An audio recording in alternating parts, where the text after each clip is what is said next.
Halo teman-teman semua, selamat datang kembali di channel Bobsor. Pertama-tama gue ingin mengucapkan terima kasih kepada teman-teman semua yang kemarin udah memberikan support dengan likes, comments, follow, subscribe, DM. Gue benar-benar sangat-sangat terima kasih dan I do feel welcome karena gue anak bau kencur dan culun yang sok-sok join lah komunitas kayak gini gitu. Dan video ini gue bener-bener pengen selain mengucapkan terima kasih yang gue nggak bisa sebut satu persatu, dan gue ingin menjawab beberapa pertanyaan yang kemarin beberapa tuh nanya ke gue gitu. Ada beberapa pertanyaan yang gue rasa gue harus perlu klarifikasi ataupun jawab di sini karena beberapa pertanyaan di DM itu cukup apa ya, bukan repetitif tapi maksudnya ada beberapa common interest. Ada 3 pertanyaan yang mungkin akan gue jawab di video ini. Pertanyaan pertama adalah mengenai itu nama produknya apa sih, atau itu outer sleeve-nya apa sih, itu pakai apa ya bang gitu. Yang kedua adalah koleksi udah lama ya.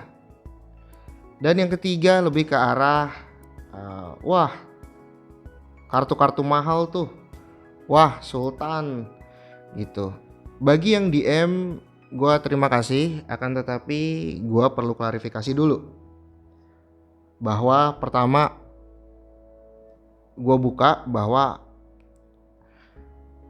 by any chance gue bukan Sultan. I'm not a Sultan by any means gitu. Gue bener-bener cuma kolektor biasa yang kebetulan memang punya perks dan smart way untuk upgrade koleksi ataupun moving collection. Maksudnya apa? Jadi tonton videonya sampai habis. Sebelum itu jangan lupa dulu untuk di subscribe, likes, comments. Semoga video ini bermanfaat buat kalian. Jadi kita mulai. Yang pertama itu adalah kita kalau ngomongin produk, gue punya standard issue Bobsor untuk ngoleksi kartu Pokemon. Yang pertama adalah ini, sebuah produk yang sangat convenience, Ultra Pro Premium Card Sleeves. Kenapa gue pakai ini? Pertama, ini bukan sleeves yang kalian pakai untuk main atau turnamen. Istilah lapangan ini disebutnya penny sleeves. Penny sleeves itu sebenarnya cuman plastik yang untuk cuman protect gitu. Dan carilah card sleeves atau penny sleeves. Kalau sekarang tuh gue rasa, gue lupa sekarang atau sebelumnya tuh premiumnya tuh nggak ada gitu. Jadi carilah card sleeves yang ukurannya sesuai dengan kebutuhan kalian.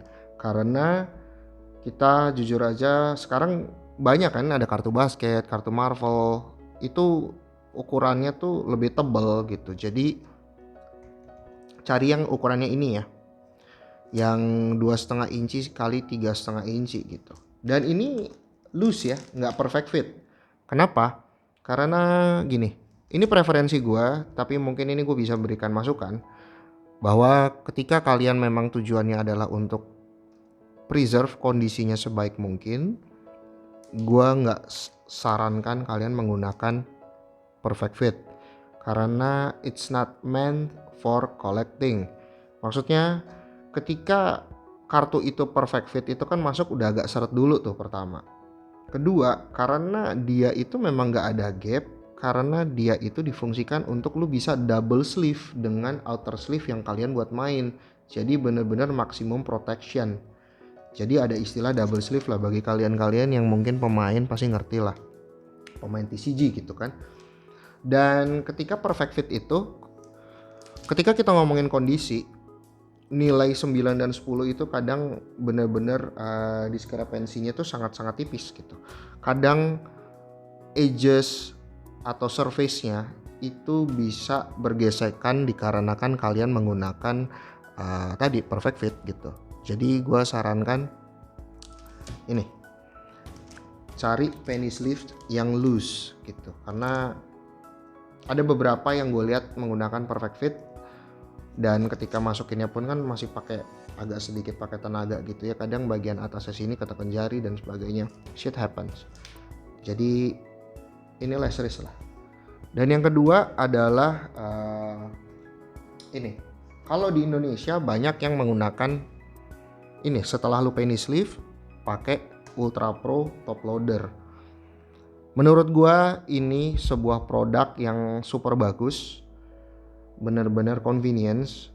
Tapi kalau gua, ini preferensi, gua prefer menggunakan ini, card saver.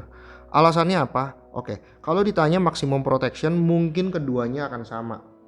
Gua bener-bener nggak punya data juga untuk membandingkan wah ini bagusan yang mana gitu. Cuma satu hal, ketika kalian masukin kartu-kartu kalian ke sini dan kalian nanti suatu saat mau kirim ke luar negeri, entah itu untuk grading atau untuk jual, gini, asumsinya kalau cuma satu kartu enak pakai ini kayaknya. Tapi kalau kartunya banyak, this is win. Kenapa? Karena lu bayangin ketebalannya tuh super jauh sebenarnya. Ketika nanti di stack tinggi gitu ya, stack banyak gitu ya, card saver itu paling cuman handful gitu. Kalau yang kayak gini tuh udah bisa, wah tebal banget. Akhirnya mempengaruhi ke ongkos kirim. Jadi atas dasar itu gua menggunakan card saver. Card saver ini bungkusnya kayak apa? Mungkin banyak yang ada yang ingin tahu gitu ya. Ini adalah card saver, cari yang nomor 1. Karena kalau card saver 2 tuh ukurannya beda, ukurannya lebih kecil. Jadi kartu Pokemon kalian itu akan seret dan malah ketekan, malah akhirnya rusak gitu. Dalamnya kayak apa? Dia kalau satu box ini isi 200, dalamnya itu 4 ginian, isinya 50. Duh, kok bener-bener ribet banget sih, cuman proteksi dan lain-lain. Gini, gua tidak akan bosan-bosan mengatakan bahwa investlah di produk-produk yang memang bisa melindungi secara optimal spekulatif aset kalian. Konteks spekulatif aset di sini memang hobi kalian, tapi karena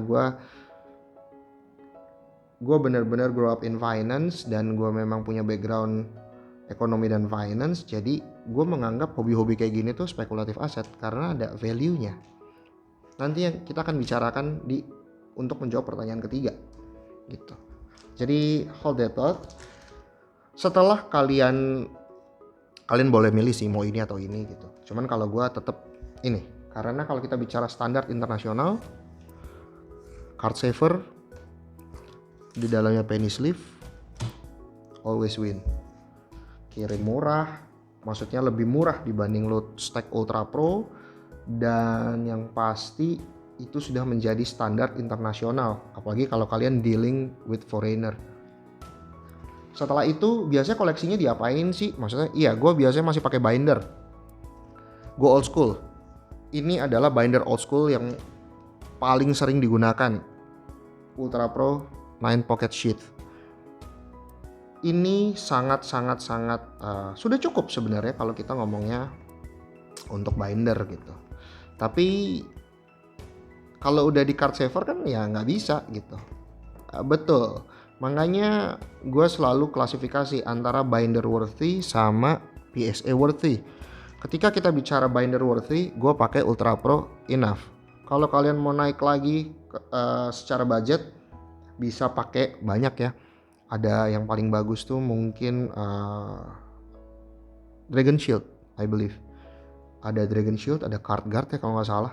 Dragon Shield sih yang paling mantap sebenarnya, yang gue udah beberapa kali gue pakai, yang di luarnya tuh leather terus ada kayak tali karetnya gitu. Gue mungkin someday akan gue tunjukin juga sih, karena gue bener-bener ribet juga nih ngurusin beginian. Jadi kalau yang cuman dimasukin ke sleeve normal atau sleeve main, ini udah cukup menurut gue. Akan tetapi kalau misalnya kita sudah bicaranya menggunakan card saver dan ini udah pasti, wah ini udah pasti potensi secara kondisi, karena condition is everything. Secara kondisi dipasti untuk kirim PSA ataupun untuk dijual ke luar negeri ataupun untuk trade. Gua selalu pakai ini. Ini gue pakai dari dulu. Sorry banget nih ya, mungkin bunyi-bunyi karena ini beratnya setengah mati sebenarnya. Pertama, gue pakai binder ini untuk numismatik, sturdy banget, ada dust jacket. Mungkin banyak yang mungkin bagi kalian yang belum tahu numismatik itu apa. Numismatik itu adalah hobi untuk mengoleksi mata uang. Jadi gue pakai binder ini untuk numismatik, dan carilah yang ringnya pun di ring. Jadi ini shape-nya ini kayak huruf D. Alasannya apa? Banyak yang ringnya bulat. Nah kalau ringnya bulat, apalagi ini kan gue pakai numismatik ya.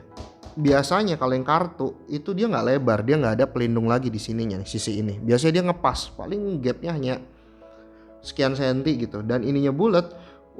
Ketika kartu lu pun, wah ini stressing banget, ketekan-tekan di sininya, terus akhirnya ntar keluar segala macam dan banyak yang akhirnya sobek-sobek di sininya. Dan itu bisa mempengaruhi kualitas kartu di sini karena kan dia ketekan di sini. Jadi gue benar-benar pakai ini. Ini mereknya tuh gue nggak bisa bacanya secara jelas ya. Tapi ini yang jelas merek Jerman sih. Di sini ada merek ya. Mungkin gue akan ketik ya. Leuchtturm mungkin. I don't know. I butchered the name. Dan untuk sheetnya sendiri juga gue ambil merek Jerman karena ya memang brand Jerman itu untuk numismatik itu memang banyak gitu. Jadi jangan pikir bahwa ini mantep banget. No.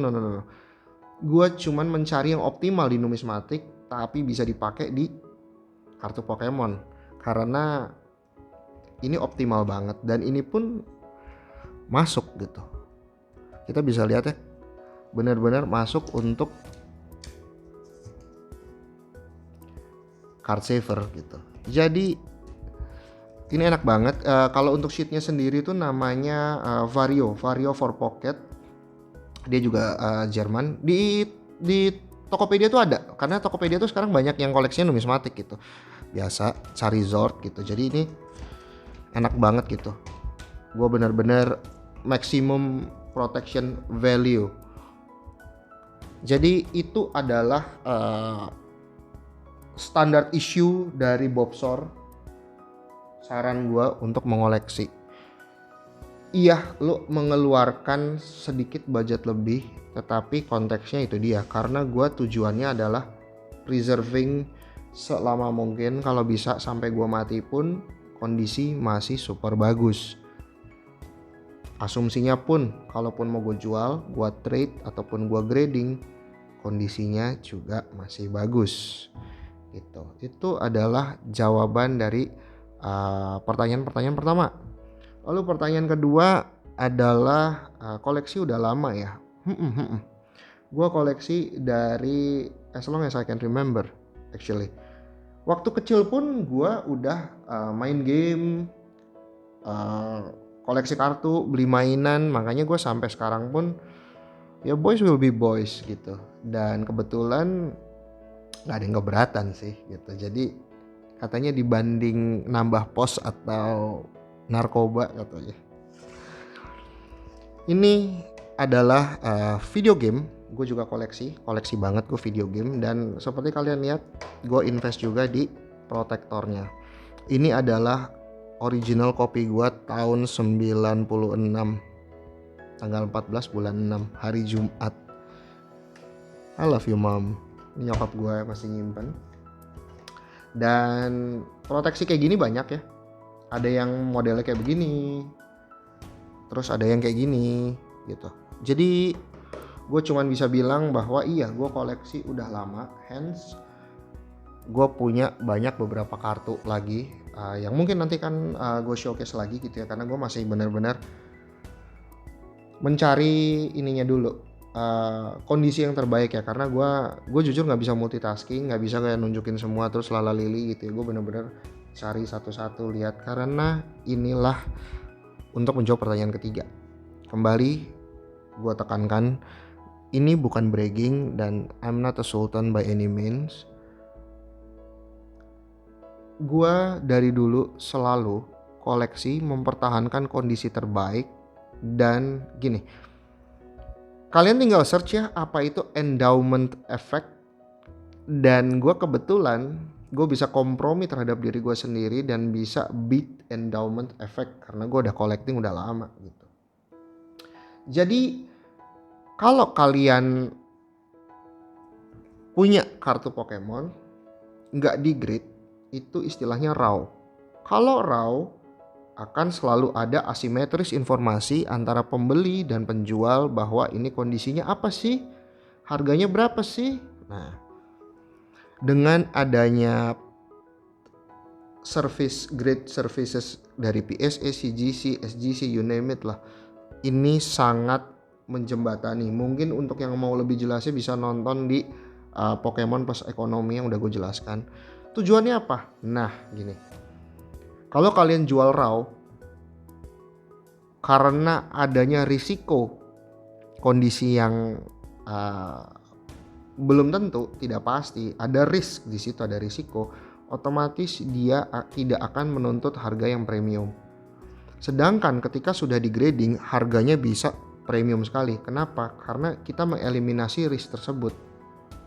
Gitu. Within logic, secara teori tidak mungkin dunia ini banyak ketidakpastian. Nah, seenggaknya perusahaan-perusahaan kayak gitu eliminasi ketidakpastian. Jadi harga premium tadi itu untuk kalian beli ketidakpastian. Kalian eliminasi itu gitu. Dan ini gue bukannya bragging kembali, gue hanya ingin menunjukkan sedikit sampling bahwa barang-barang seperti inilah yang akhirnya gue jual ke luar negeri ataupun gue trade untuk mendapatkan koleksi yang lebih baik.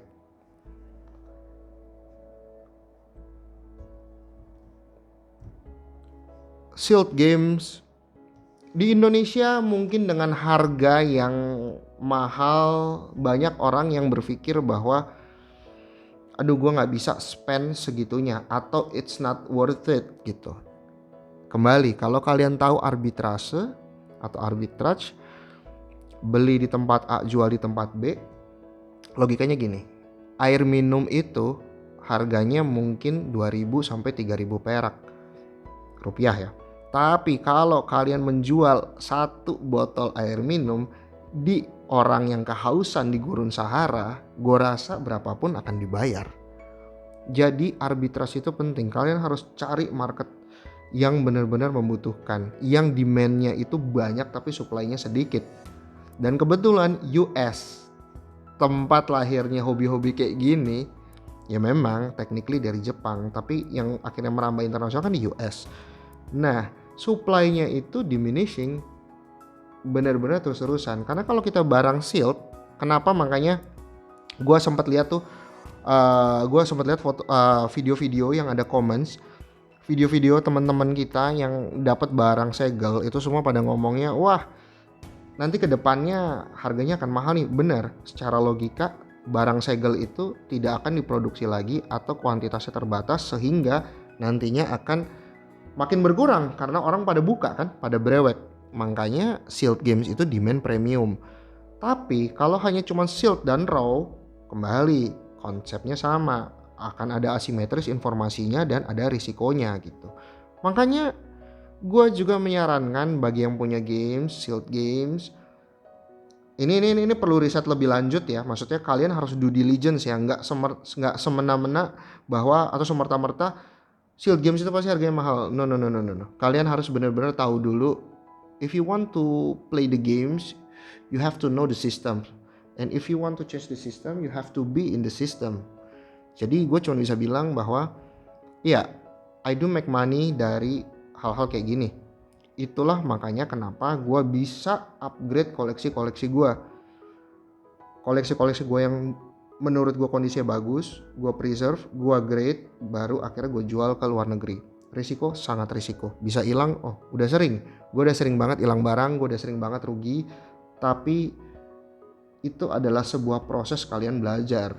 Dan inilah makanya untuk graded games, gue akan sedikit memberikan sebuah, gue kembali, this is not bragging, tapi gue sedikit memberikan gambaran biar kalian semua juga mengerti posisi gue sekarang. Posisi gue bicara seperti ini bahwa koleksi-koleksi kalian semua itu ada value-nya, dan ketika kalian bisa mencari buyer yang tepat, kalian pasti akan mendapatkan profit. Itu udah hukum ekonominya gitu. Jadi ini gue akan kirim ke US untuk di grading. Kalau ditanya ada yang bisa di grading di sini, bisa. Kalian bisa lakukan sendiri, coba dengan email, Techris, atau ada beberapa orang. Kalau kartu Pokemon 2 orang yang gue tahu bisa kirim. Gue udah nanya ya gitu. Shout out, gue nggak tahu sih ini boleh dipublish atau enggak ya, tapi gue shout out buat Bro Anton yang memang gue sedikit ngobrol, dia bisa grading juga shout out buat I believe the shop name was Cartel, itu yang ada di Tokopedia. Mungkin bisa dihubungi, atau enggak kalian coba hubungi seller ini, atau mungkin Poketuber yang terkenal. Gue rasa mereka lebih paham gitu. Jadi game tadi itu akan di grade, ini adalah Wata graded games. Ini gue benar-benar grade dari case, dan kembali ya, lu dari satu case isi 6, lu buka, lu kirim, itu konteksnya udah super bagus ya. Itu pun dapat nilai 9,4. Makanya ketika ini dapetnya 9,8 yang benar-benar udah nilai mythical lah, itu harganya akan super mahal. Dan kalau ditanya apa iya terjual, oke, gini, kalian mungkin bisa lakukan riset, due diligence sendiri, bahwa ketika ini di Indonesia mungkin ini dianggap sebelah mata. Tapi yang kayak begini-begini ini, ketika kalian bicara di US atau tempat yang tepat, market yang tepat, gue bilang kembali, they will eat up like crazy. Jadi gue berharap teman-teman di sini bisa melihat spektrum lain dari hanya sekedar mengoleksi. Karena menurut gue informasi yang gue punya ini perlu gue sebarkan ke orang lain, karena biar orang lain mungkin ingin gitu ya memiliki koleksi yang mereka apa ya, ada yang bilang bahwa wah ini mahal, itu mahal gitu. Ya memang gitu. Pilihannya dua, lu bisa nabung atau lu jual aset-aset lu, punya cash, beli gitu. Tapi pilihan yang kedua nggak mungkin kan lu jual rumah beli kartu Pokemon, itu kayak ngehe banget gitu. Jadi inilah cara-cara yang gue lakukan. Memang it's not easy, selalu ada risikonya. Tapi gue percaya bagi kalian-kalian yang memang niat due diligence, selalu ada jalannya. Karena orang Indonesia tuh di mana aja tuh survive gitu. Jadi kemampuan orang Indonesia tuh hebat banget gitu menurut gue. Dan di Indonesia tuh apa aja ada. Ya contoh, banyak beberapa orang di luar negeri, klien gue ataupun network yang gue punya itu sampai kaget gitu. Maksudnya lu sampai di Indonesia pun ada gitu barang-barang kayak gitu. Gue nggak akan show barangnya apa, tapi gue akan sedikit show, sedikit chat private deal yang gue akan bikin gitu, yang akan gue lakukan gitu. Ini bukan untuk bragging, tapi ini hanya sekedar menjelaskan kembali bahwa koleksi kalian ada harganya, kalian jaga. Kita nggak tahu 10 tahun, 20 tahun ke depan lagi kan jadi apa. Kembali, this is not investment. Investment carilah yang konservatif. Carilah yang RDPU, reksadana pasar uang, saham, obligasi, beli emas, beli tanah, that's investment. Ini adalah spekulatif aset. Semoga kalian paham bahwa spekulatif aset selalu ada risikonya karena ada kata-kata spekulatif di situ. Jadi semoga video ini bisa menjawab teman-teman semua. Semoga video ini juga bisa memberikan insight baru, pandangan baru buat teman-teman. Dan mohon maaf kalau video ini membosankan. Tapi kembali, market gue memang bukan yang target demografik gue bukan yang sekedar brewek-brewek, tapi memang bisa melihat potensi serius bahwa Pokemon, video games, comic book itu nggak sekedar koleksi gitu. Jadi bagi ada yang ingin tanya-tanya lebih lagi, silakan di DM atau di comments. Gue akan berusaha untuk jawab. Dan kembali, ketika gue no response atau slow response, sabar ya, karena gue juga dengan pekerjaan gue, dengan side hustle gue, dengan keluarga gue, memang waktu 24 jam tuh gak cukup. Karena kita juga butuh tidur kan. Kalau kita gak butuh tidur, mungkin kita kesannya hidup 2 kali ya, umurnya lebih panjang. Jadi itu aja yang bisa gue sampaikan. Mohon maaf kalau videonya membosankan. Dan jangan lupa subscribe, likes, comments, follow IG gue. Kita ngobrol-ngobrol lagi. Dan tolong kabarin gue kalau ada LBB lagi, atau kita bisa kongko-kongko lagi secara daring atau virtual. Jadi shout out buat semuanya. Kembali gue benar-benar terima kasih buat semuanya. Oke. Jadi and this is the end of the video. This is Bobsor, signed out. Thank you.